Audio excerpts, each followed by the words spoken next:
പൊയ്യാറമഠം ഓം ശ്രീ വിഷ്ണുമായ നമഃ. ഞാൻ ഷെറിൻ പൊയ്യാറ ശ്രീ വിഷ്ണുമായ മഠം.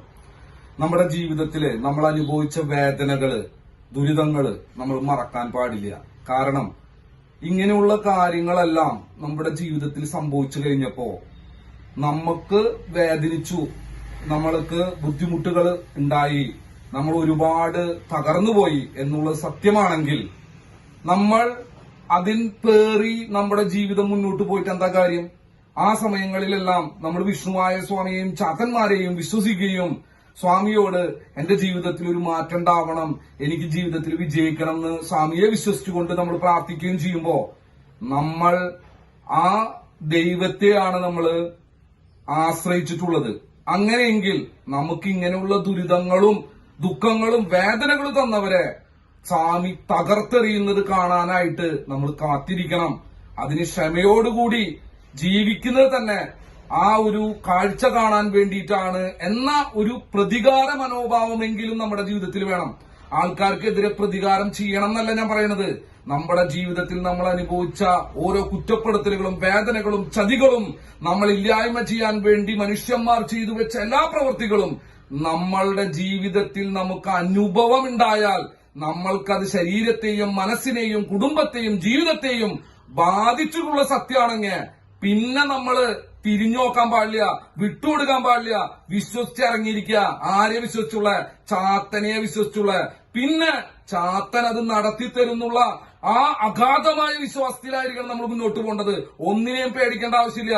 നമ്മൾക്ക് വേദനിച്ചിട്ടുണ്ടെങ്കിൽ ആ വേദന നമ്മൾ സഹിച്ചിട്ട് ജീവിച്ചിട്ടുണ്ടെങ്കിൽ ആ വേദനയ്ക്ക് പകരമായിട്ട് സ്വാമി ചോദിക്കുന്ന ഒരു നിമിഷത്തിന് വേണ്ടി നമ്മൾ കാത്തിരിക്കാനുള്ള ഒരു മനോഭാവം നമുക്കുണ്ടായാൽ അതേത് വലിയ ശക്തി വന്ന് നമുക്കെതിരെ എന്ത് സംസാരിച്ചാലും നമ്മൾ അതിനെ ഭയപ്പെടേണ്ട ആവശ്യമില്ല.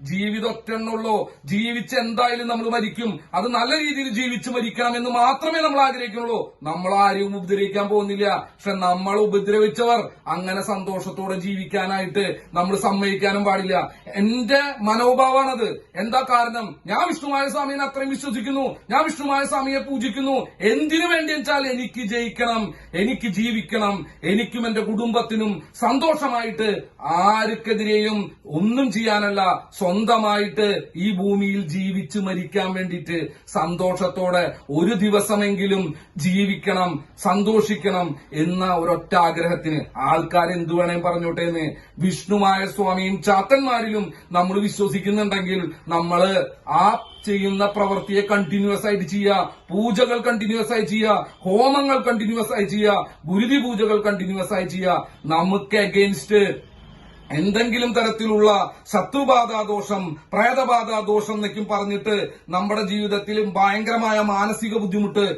നമ്മൾ അനുഭവിക്കുമ്പോ ഇത് നമ്മൾ നോക്കുന്ന സമയത്ത് നമ്മളോട് പറയണ്ട ഇങ്ങനെ ഒരു ശത്രുബാധ വന്ന് നിൽക്കുന്നുണ്ടെന്ന് പറയുമ്പോ നമ്മുടെ ജീവിതത്തിൽ ആ അനുഭവം ഉണ്ടെങ്കിൽ ആ ശത്രുബാധ നമ്മൾ മാറ്റുന്ന സമയത്ത് നമ്മൾക്കെതിരെ ഇത് ആരാണോ ചെയ്തിട്ടുള്ളത് അവരിലേക്ക് തിരിച്ചു പോകുമെന്നുള്ളതാണ് സങ്കല്പം. അങ്ങനെയെങ്കിൽ നമ്മൾ ആർക്കെതിരെ ഒന്നും ചെയ്യുന്നില്ലല്ലോ. നമ്മൾക്കെതിരെ എന്തിനാ മറ്റുള്ളവർ ചെയ്യണേ? നമ്മളെ ജീവിക്കാൻ അനുവദിച്ചുകൂടെ? നമ്മൾ ആരെയും ഉപദ്രവിക്കാൻ ചെല്ലുന്നില്ലല്ലോ. പിന്നെ എന്തിനാ നമ്മൾ ഉപദ്രവിക്കണേ? നമ്മളിവിടെ നിയമപരമായിട്ട് നല്ല രീതിയിൽ എല്ലാവരുടെ മുന്നിലും സന്തോഷത്തോടെ ജീവിക്കാൻ ആഗ്രഹിക്കുന്നതിൽ എന്താ തെറ്റുള്ളത്? അതുകൊണ്ട് വിഷ്ണുവായ സ്വാമിയെയും ചാത്തന്മാരെയും ഞാൻ പൂജിക്കുന്നു. നിങ്ങൾക്ക് താല്പര്യമുണ്ടെങ്കിൽ പൂജിക്കാം. നിങ്ങൾക്ക് താല്പര്യമുണ്ടെങ്കിൽ പോയി ആ വിഷ്ണുമായ മഠത്തിലേക്ക് വരാം. ആരും ഇവിടെ വരണം നിർബന്ധമൊന്നുമില്ല. ജീവിക്കണം, നേടണം എന്നുള്ള ഒരു മനോഭാവത്തിലാണ് വരുന്നെന്ന് വെച്ചാൽ ധൈര്യമായിട്ട് വരാം. എന്നും കൂടെ പൊയ്യാറ വിഷ്ണുമായ മഠത്തിലെ ചാത്തന്മാരും വിഷ്ണുമായ സ്വാമിയും ഉണ്ടാകുമെന്ന് ഉറപ്പ് നൽകിക്കൊണ്ട് തൽക്കാലം ഞാൻ നിർത്തുന്നു.